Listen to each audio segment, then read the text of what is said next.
So please let me know if you guys have any questions over the limit laws on page 58. There were 8 of them. Please make sure that you have them copied down in your notes. Here are the solutions to days 3 and 4 off of the 12 days of logs gift. And I'll scroll through. You could pause the video, check your work.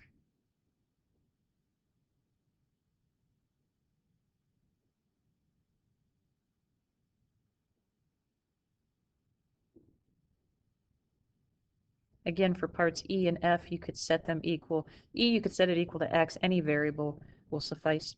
And then for F, we could set it equal to U since we already have an X. So this is one way to start it. But if you kind of notice, if we let it equal U and then we take the natural log of each side, then the natural log of X is equal to the natural log of U over 2, but we're kind of stuck at that point. So here's another way to look at that.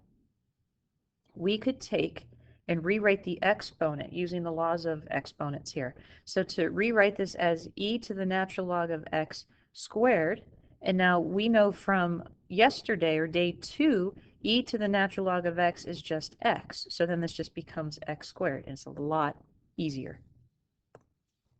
Here's day 4.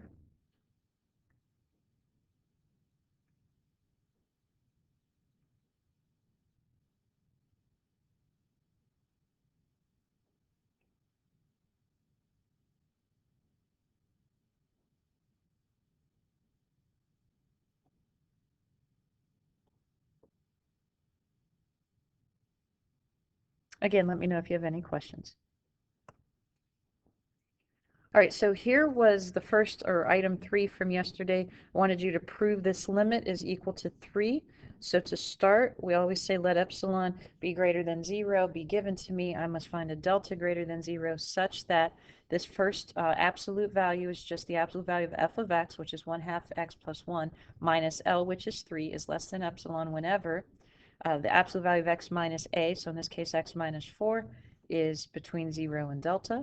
So then I start with the epsilon inequality, combine the like terms, possibly factor something out. Now just be careful when you factor out a 1/2, we're going to be left with an x minus 4, and that's what we want to be able to see. And then we take the absolute value of 1/2, so that comes out as 1/2. Multiply both sides by 2. So absolute value of x minus 4 is less than 2 times epsilon, so we choose delta to equal 2 times epsilon or something smaller. So now to show this graphically, again, let's let epsilon equal 1/2, so delta is going to equal 2 times epsilon. 2 times 1/2 is 1. Now I know these aren't really small numbers, but they're going to get the point across. They're easier to work with. So again, I have the epsilon band drawn in. If ever I ask you to show this graphically, you want to start by graphing the line here, our function. In this case, it is a line. Then graph the horizontal line y equals L right here in the middle. Show epsilon units above and below, and highlight that. And again, this is saying as long as we have this epsilon band, there is going to be a delta somewhere in here where delta is equal to 2 times epsilon. And then we show our a value here of 4, delta to the right, delta to the left. Now you didn't have to put what I have highlighted here in pink. That's just bringing in what I gave you guys on that handout to show you. All right, and then for the fourth one here, the fourth item from your assignment, you just had to prove this. So again, let epsilon be greater than 0 be given to me. I must find a delta greater than 0 such that absolute value of f of x minus L, so 3x minus 1 minus a negative 4 is less than epsilon whenever absolute value of x minus a negative 1. So a is negative 1 and L was negative 4. So again, I start with the epsilon statement. This becomes 3x plus 3, factor out a 3, then we get that x plus 1 in the absolute values. So absolute value of x plus 1 is less than epsilon over 3, so we choose delta to equal epsilon over 3 or smaller. All right, so today we're going to take a look at limits at infinity and see what exactly this turns into. So if you think of infinity for x, so just to write this out first, the limit of f of x, we don't really want to say x is approaching infinity, but I'm going to put a positive infinity here. It's understood if there is no sign, it's positive, is really the limit of f of x as x increases without bound.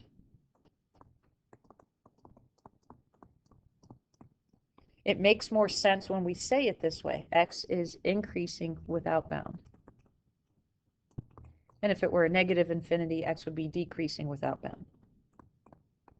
So what this means is on a coordinate plane, all of our x's keep increasing without bound. So we're looking at the far off end behaviors. So if we were to show the limit of f of x as x is decreasing without bound, so we're looking at the far end behaviors.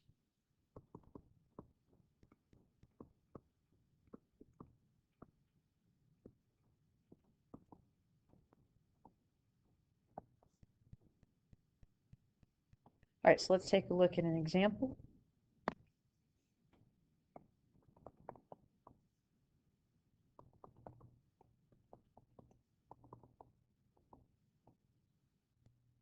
All right, so if we wanted to look at the function y equals 1 over x, again, we've graphed this previously. We could just make a quick sketch here.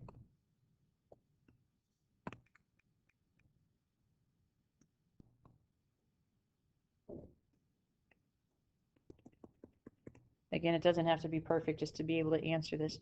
So as x is increasing without bound, what are the y values doing here? So we're getting closer and closer, and keep in mind, with this particular graph, x cannot equal 0. That's our vertical asymptote. And then y will never equal 0. So as x keeps increasing without bound, our graph is getting closer and closer to 0. But I'm going to put a little plus sign here. It is getting closer and closer to 0, but this is being more specific from above. So if we're looking at the y values, we're looking at a plus sign or a minus sign to show we're approaching this limit value from above or from below. And then if I wanted to show the limit of 1 over x as x keeps decreasing without bound, what do you think that would equal? So as x keeps decreasing without bound, we're going this way. And we're still approaching 0, but we're approaching 0 from below. So these are not really, what I'm going to write next, they're not limits, but they're indicators. And what we're kind of describing here is calculus in motion.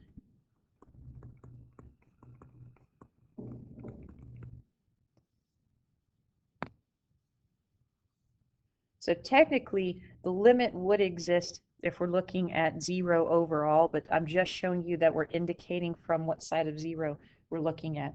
So indicators here, not limits. As x increases without bound, y is approaching 0 from above. And then as x decreases without bound, y is approaching 0 from below. So again, not limits, but indicators when written this way. And again, this is just describing the end behavior of our graph. So because I mentioned the asymptotes here, this one in particular is what we're getting at by looking at this particular problem. So if this is happening, if we end up with this result for the end behavior, we would say y equals 0 is actually a horizontal asymptote. So this is another way to determine asymptotes. So we say y equals 0 is a horizontal asymptote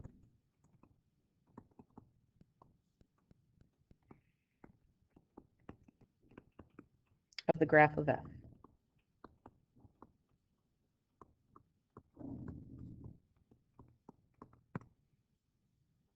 On page 65, there's a definition of a horizontal asymptote, and page 68, there's a definition of a vertical asymptote. So I'll definitely take pictures of those and put those in. Let's take a look at some more. All right, so here we have f of x is equal to x over the square root of x squared plus 1. Now on your Inspire, go ahead, graphically find the horizontal and vertical asymptotes. Pause the video as you do that. Just going to abbreviate horizontal asymptote as HA. And the vertical asymptotes just as VA.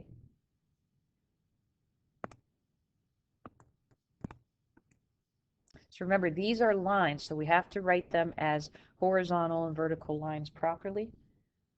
All right, so if you did graph those, we are looking at, hopefully we're coming up at y equals a positive 1, and then y equals a negative 1. And then did you happen to find any vertical asymptotes? It doesn't look like there are any. So let's take a look here. All right, so this is what we're looking at graphically. Now, if it helps too, you can go ahead and graph the line y equals 1, y equals negative 1 on the same thing, and you'll get those horizontal lines. But clearly we could see no vertical asymptote here, but we do have 2 horizontal asymptotes, it looks like. And try to think of this too, that x squared plus 1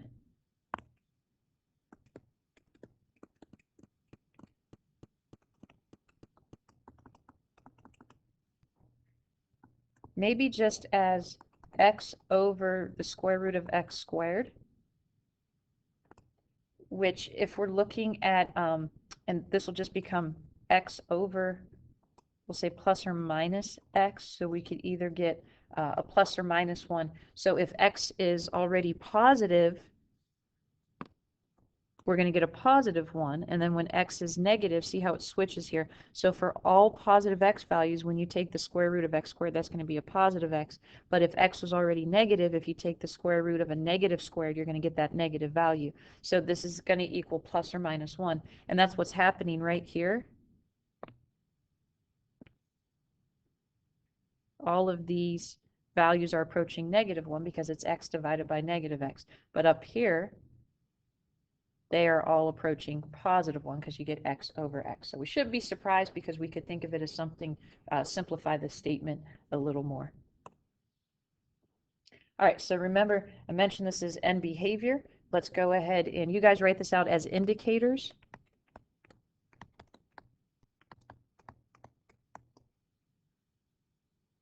Pause the video, go ahead and do this. So again, we want to answer, just to help you out, as x increases without bound, what is y doing? As x decreases without bound, what is y doing?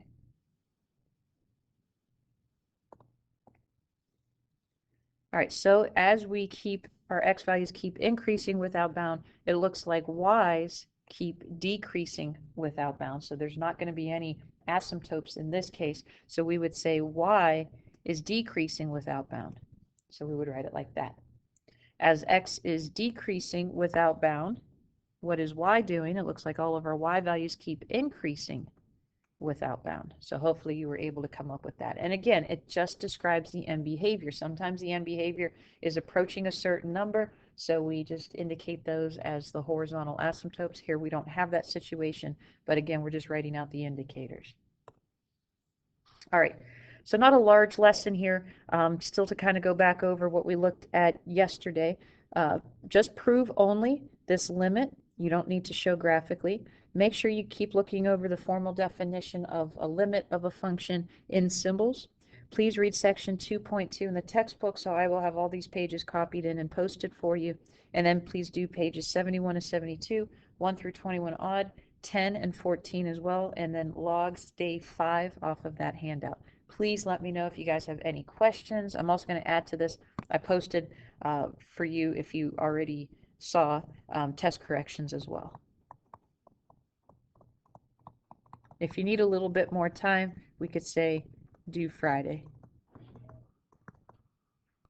if necessary, but no later. All right, please let me know if you guys have any questions.